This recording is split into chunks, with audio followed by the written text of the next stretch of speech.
मैं हूं doctor baby Sharma और आज हम बात करेंगे डायबिटीज़ के बारे में। डायबिटीज़ जिसको लोकल भाषा में शुगर कह देते हैं, आयुर्वेद में मधुमेह कहा जाता है, बहुत ही कॉम्प्लिकेटेड डिजीज़ है। एक बार ये प्रॉब्लम हो जाती है तो बॉडी के हर सेल पर, टिश्यू पर, हर सिस्टम पर इसका असर देखने को मिलता है। जितनी भी हार्मोनल डिजीज़ हैं, चाहे डायबिटीज़ हो या थायराइड की कोई प्रॉब्लम है, जितनी भी हार्मोनल प्रॉब्लम्स होती है वो बॉडी की हर एक सेल पे अपना असर डालती हैं और डायबिटीज़ के केस में ये असर कुछ ज़्यादा ही देखने को मिलता है। हर सिस्टम पे इसका असर होता है। जो लोगों में आम धारणा है इस बीमारी के लिए, तो उन्हें लगता है कि ये सिर्फ शुगर से रिलेटेड है, सिर्फ कार्बोहाइड्रेट से रिलेटेड है, लेकिन ऐसा बिल्कुल भी नहीं है।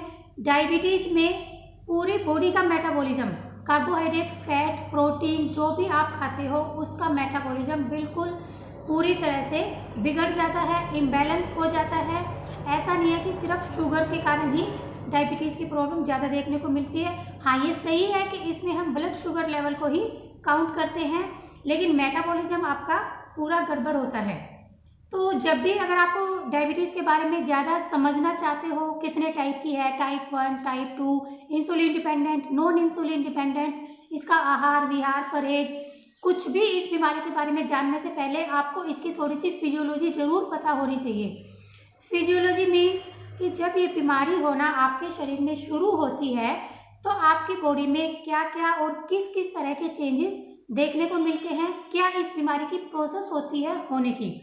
तो आज हम बात करेंगे डायबिटीज़ की फिजियोलॉजी की, कि किस तरह से ब्लड शुगर लेवल बॉडी में, ब्लड में बढ़ जाता है।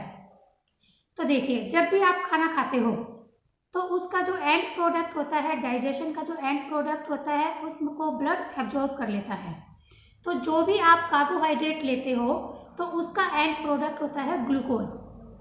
तो जब आपने खाना खाया, डाइजेस्ट हो गया, वो ग्लूकोज में टूट के छोटे छोटे कणों में टूट गया, तो वो ग्लूकोज फिर ब्लड एब्जॉर्ब कर लेता है और ब्लड के थ्रू वो पूरी बॉडी में सर्कुलेट होता है और हर एक सेल तक जाकर अपना काम करता है। सेल उस ग्लूकोज को यूज करते हैं, जो मसल्स होती है, टिश्यूज होते हैं, उस ग्लूकोज को यूज करते हैं to produce energy in the form of ATP. वहाँ पे एटीपी निकलती है। एटीपी एनर्जी ही है जिससे हम अपने डेली के काम करते हैं, जो हमारी बॉडी के जिंदा रहने के लिए ज़रूरी होती है। वो एनर्जी हमें ग्लूकोज के टूटने से मिलती है। ये तो एक नॉर्मल प्रोसेस है। डाइजेशन हुआ, शुगर ग्लूकोज में, उसमें ब्लड में गई और वहाँ से वो पूरी बॉडी में सर्कुलेट हो गई। अब अगर ये शुगर नॉर्मल से ज़्यादा है, बहुत ज़्यादा है, तो ये शुगर लीवर में जाकर ग्लाइकोजन के रूप में स्टोर हो जाती है, सेव हो जाती है। इन फ्यूचर अगर हमें कभी ग्लूकोज की ज़रूरत पड़ती है, बॉडी में कोई शॉर्टेज हो जाती है, तो फिर लीवर से ये वापस ग्लूकोज में कन्वर्ट हो जाती है।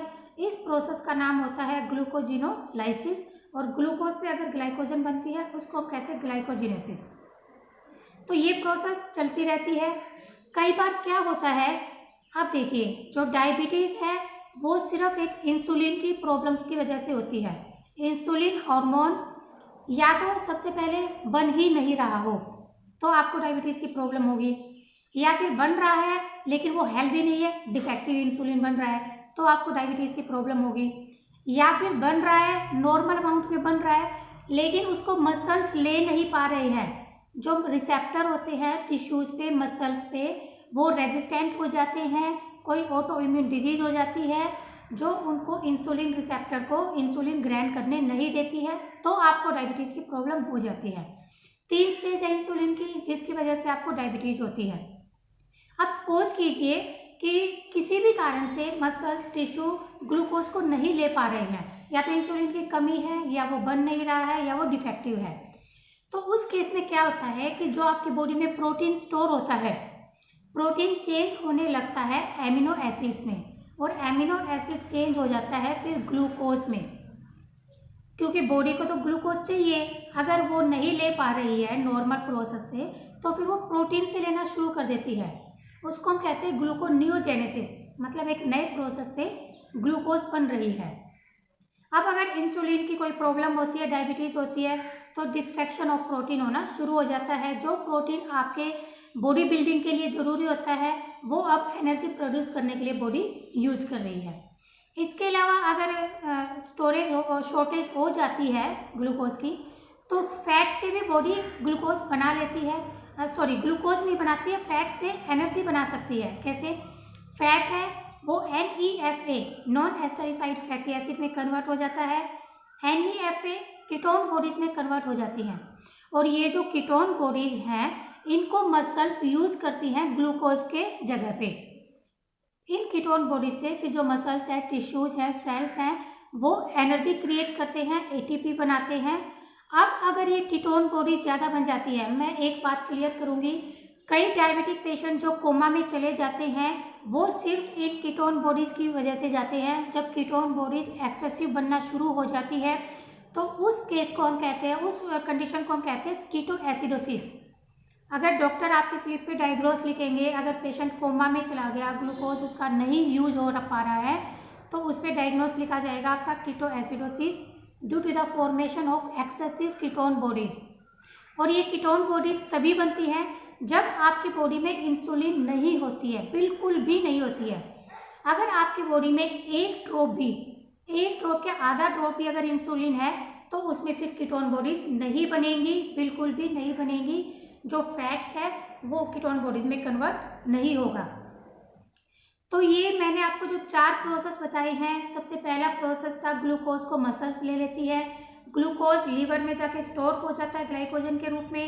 एक हम प्रोटीन से भी एमिनो एसिड बना के फिर ग्लूकोज बन सकता है, या फिर फैट से कीटोन बॉडीज बन सकती हैं जो ग्लूकोज की तरह ही काम करती है और उससे एनर्जी मिलती है।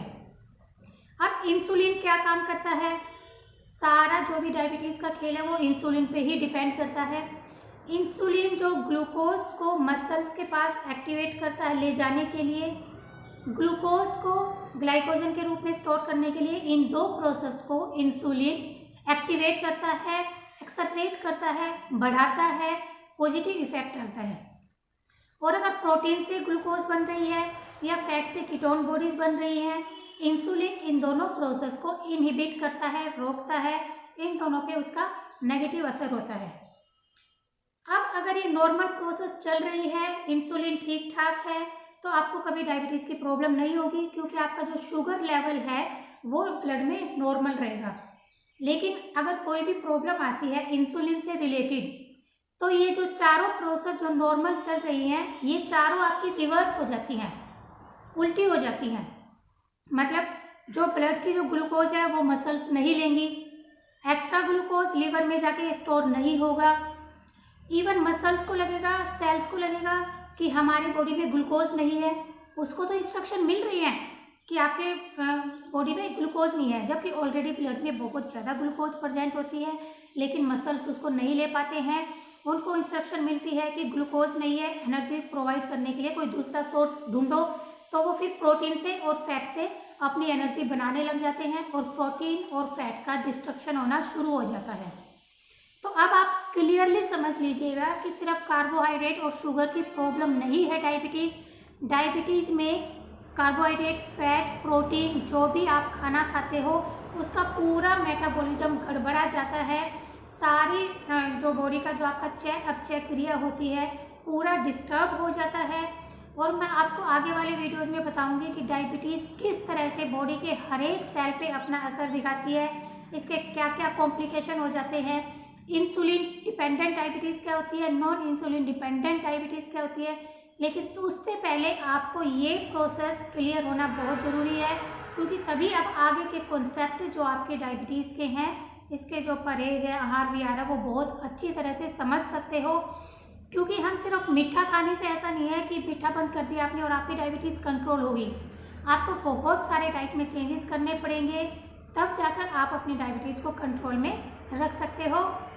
तो आज के लिए इतना ही, फिर मिलेंगे अगले वीडियो में। तब तक अपने शरीर का ध्यान रखिए, स्वस्थ रहिए, खुश रहिए। नमस्कार।